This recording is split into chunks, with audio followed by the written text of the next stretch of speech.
All right, what's up, guys? Welcome back to the channel, Too Easy Sports Betting. I'm Trice Too Easy. Guys, if you're new here, hit the subscribe button. You've been here, give me a thumbs up, leave a comment. It helps me and my channel a lot. And lastly, if you'd like to join my sports betting community in Discord, it'll be in the pinned comment and in the description of the video. We got quite a few new members in there, so shout out to everybody joining. It's a great community. It's a tenth of the price of other servers.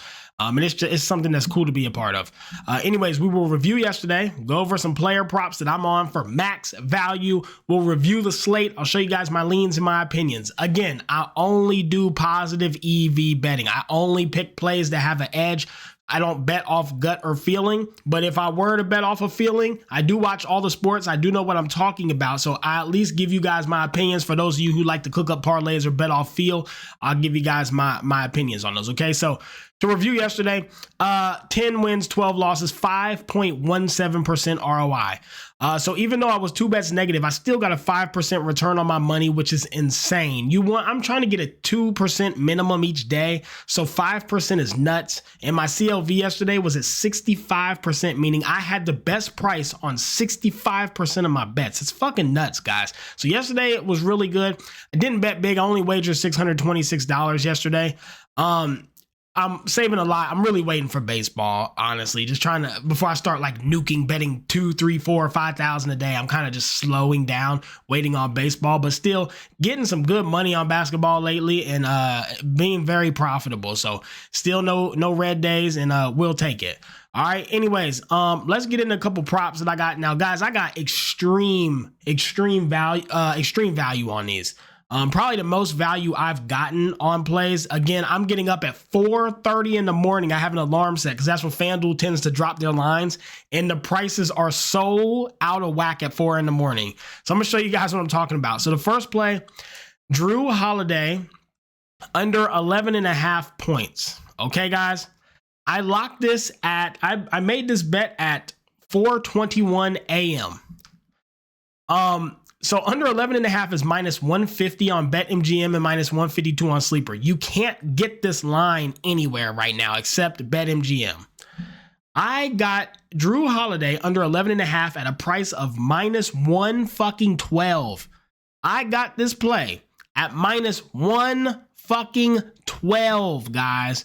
So yeah, I mean, just the most ridiculous value I've seen. I mean, my God, it's what is it, 38 cent difference? Like it's just nuts. This play though, I love it. Again, on the season 60%, head to head he's 50, and last 20, I mean, he's just not hooping. So I love this play.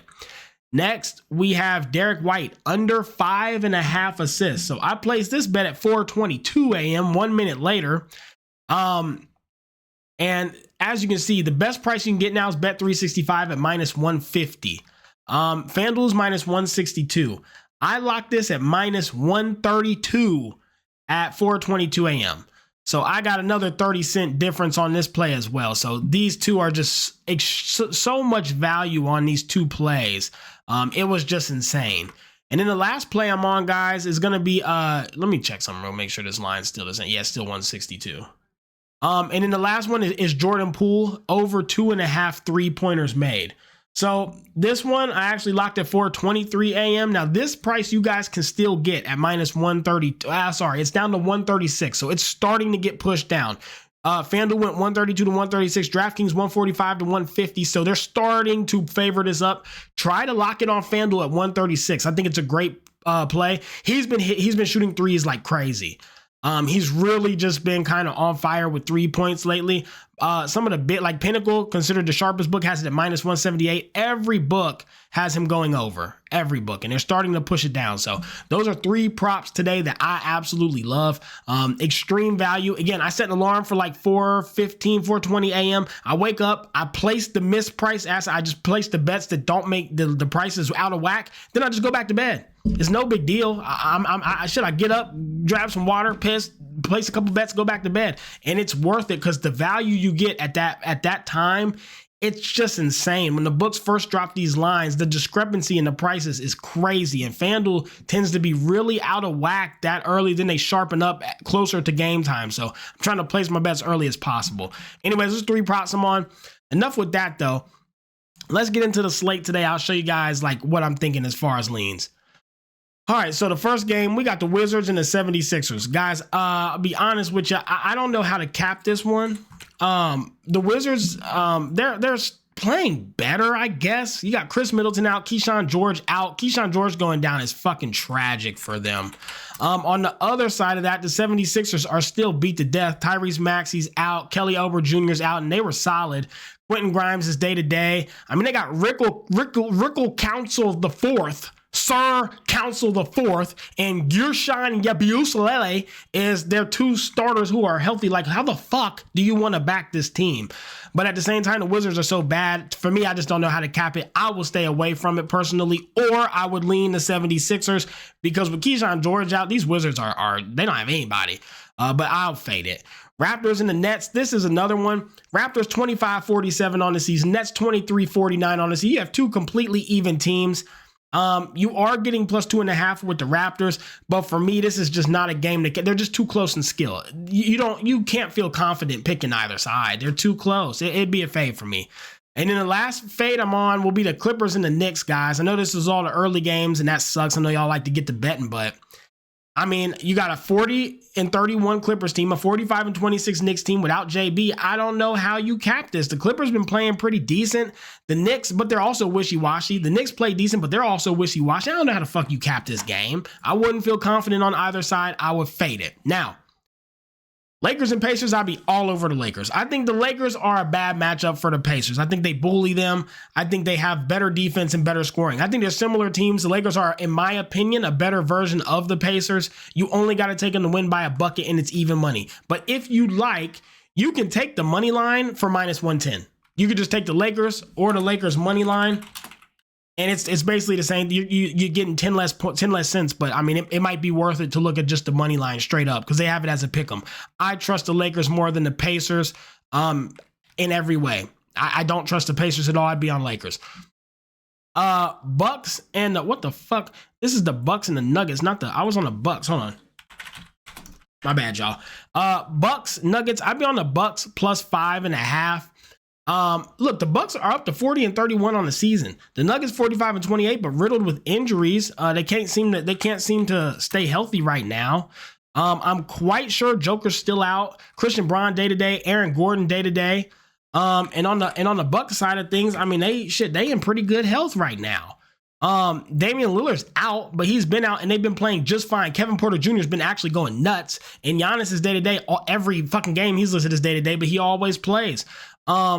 Look, the Bucks are wishy-washy as shit. I know that, but I think 5.5 points without Joker is I think it's more than fair. I'd be on the Bucks. And then lastly, you got the Celtics and the Sun, and this just goes without thought. You're on the Celtics. It doesn't matter if they have injuries or not. You see what they're doing. These close spreads, I keep talking about it. 2 to 8 points, 2 to 6 points with the Celtics is a lock every fucking time. They are not a team to blow you out. They're not a team to win by 10, 20, 25, 15, those big spreads. 2 to 6 points, they're going to hit every time. They will win the fucking game. They will find a way to win the game. It'll be close. It's how they're coached. Coach tends to pull the starters, rest them a lot, fourth quarter, take them out early. They like to keep games close but win. That's just what they do. They're perfect for business. They always win and it's always close. Celtics at 4.5 is just too good. And frankly, the Suns are fucking terrible. They can't do anything right. I know there ain't no fucking way you don't take the Celtics. I don't care if they all starter 5 was injured. We taking the Celtics here.